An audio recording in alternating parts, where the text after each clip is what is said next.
अगर आप राशन की दुकान पे जाते हो अपनी रोज़मर्रा की चीज़ खरीदने के लिए, जैसे कि चाय है, शक्कर है, दूध है, ब्रेड है, और अगर उसकी कीमत अगर आपको दुकानदार लाखों रुपयों में अगर आपको बताता है, तो सोचिए आपका क्या हाल होगा। आपके तो वहीं होश उड़ जाएंगे। राधे राधे दोस्तों, नए वीडियो में आपका स्वागत है। वेनेजुएला करके एक छोटा सा देश है, जिसमें अभी कुछ सालों पहले एक इकोनॉमिक क्राइसिस हुआ था, जिसके बारे में आपने सबने पढ़ा होगा, सुना होगा, देखा होगा। तो वहाँ की करेंसी की ये कंडीशन हो गई थी कि डेली यूज़ की जो चीज़ लेने के लिए भी लोगों को बोरे भर भर के, नोट भर भर के जोलों में ले जाने पड़ते थे। वहाँ की करेंसी इस हद तक गिर गई थी। तो वहाँ की गवर्नमेंट ने इस चीज़ को कंट्रोल करने के लिए लाखों रुपए के, 10 लाख रुपए का नोट तक छापा था। अब आप सोच सकते थे कि उस देश के लोगों ने, उस देश ने कैसे सर्वाइव किया होगा उस क्राइसिस के लेके। अभी हमारे पड़ोसी मुल्क है जो कि श्रीलंका, 2019 में वो इकोनॉमी के कई क्षेत्रों में हमारे देश से वो आगे था। ह्यूमन इंडेक्स ले लीजिए, पर कैपिटल जो इनकम है वो ले लीजिए, इसमें श्रीलंका काफ़ी आगे था हमसे, और श्रीलंका एक खुशहाल और प्रगतिशील देश था। लेकिन फिर वहाँ चुनाव आ गए। अब नेताजी को चुनाव जीतना था, तो नेताजी ने दुनिया भर के वादे कर दिए। अब उसमें जो वहाँ की टैक्स है, वैलिड टैक्स है, जो वहाँ का कुछ 30% है, उसको नेताजी ने घटा के 15% कर दिया। तो अब वो जो एक्स्ट्रा बर्डन है, तो वो तो गवर्नमेंट पे गिरेगा। तो इस तरह उस देश के खजाने खाली हो गए, महंगाई दिन ब दिन बढ़ती गई, और श्रीलंका की क्या कंडीशन हुई ये सब आप लोग जानते हो। भूखमरी की शिकार होने लगी। रोजमर्रा की चीजें अगर इंसान को नहीं मिलेगी तो इंसान बेचारा क्या करेगा। तो एक दिन भूखी भीड़ घुस गई राष्ट्रपति भवन में, और अंत में राष्ट्रपति को वो देश छोड़ के भागना पड़ा। तो ऐसी नौबत आती क्यों है।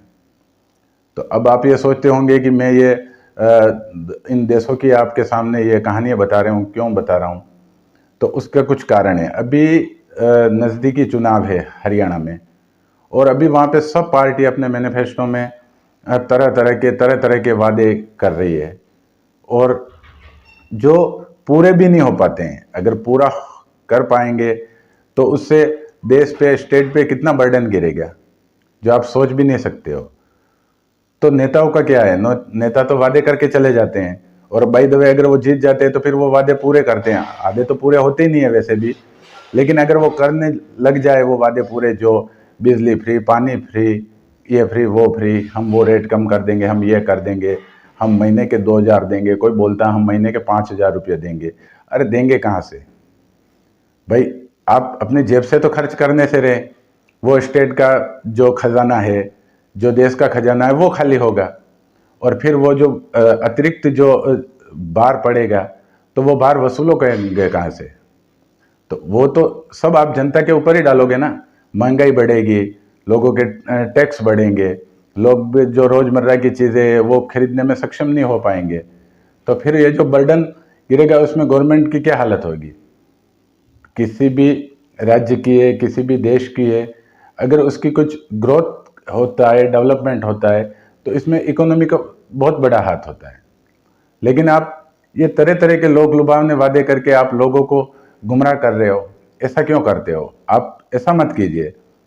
आपको अगर करना है अपने मैनिफेस्टो में, अगर लोगों को लुभाना है, तो आप शिक्षा के क्षेत्र में सुधार कीजिए, एजुकेशन बढ़िया बनाइए, लोगों की, युवाओं को रोजगार दीजिए। चिकित्सा क्षेत्र में आप ये कीजिए, आप चिकित्सा पूरी तरह से फ्री कर दीजिए, छोटा से लगा के बड़ा इलाज, जितना भी, जैसी भी बीमारी हो वो सब फ्री कर दीजिए। आप शिक्षा बिल्कुल फ्री कर दीजिए।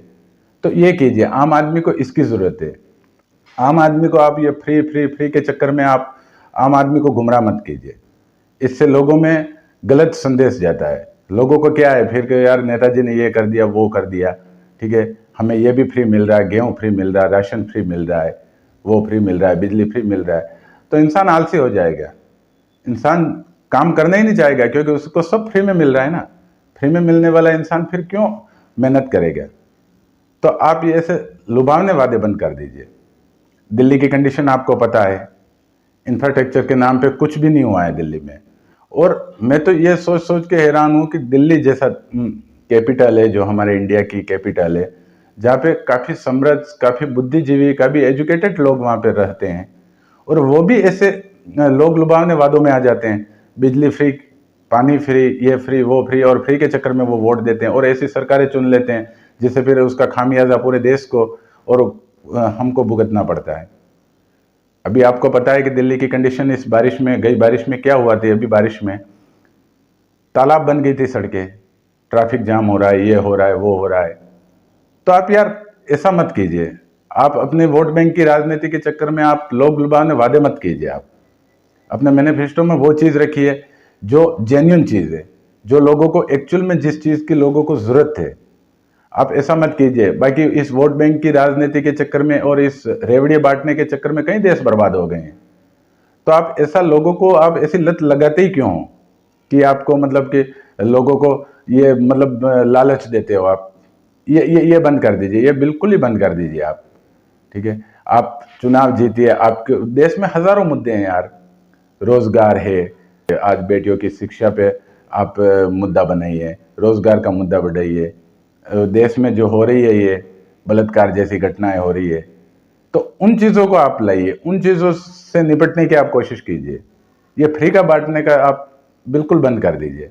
इससे क्या है, लोगों में गलत संदेश जाता है और लोग फिर क्या है कि आलसी हो गए हैं, क्योंकि उनको हर चीज़ मुफ्त की मिलेगी तो कमाने की सोचेगा ही नहीं। अगर वो मेहनत ही नहीं करेगा तो खाएगा क्या बेचारा।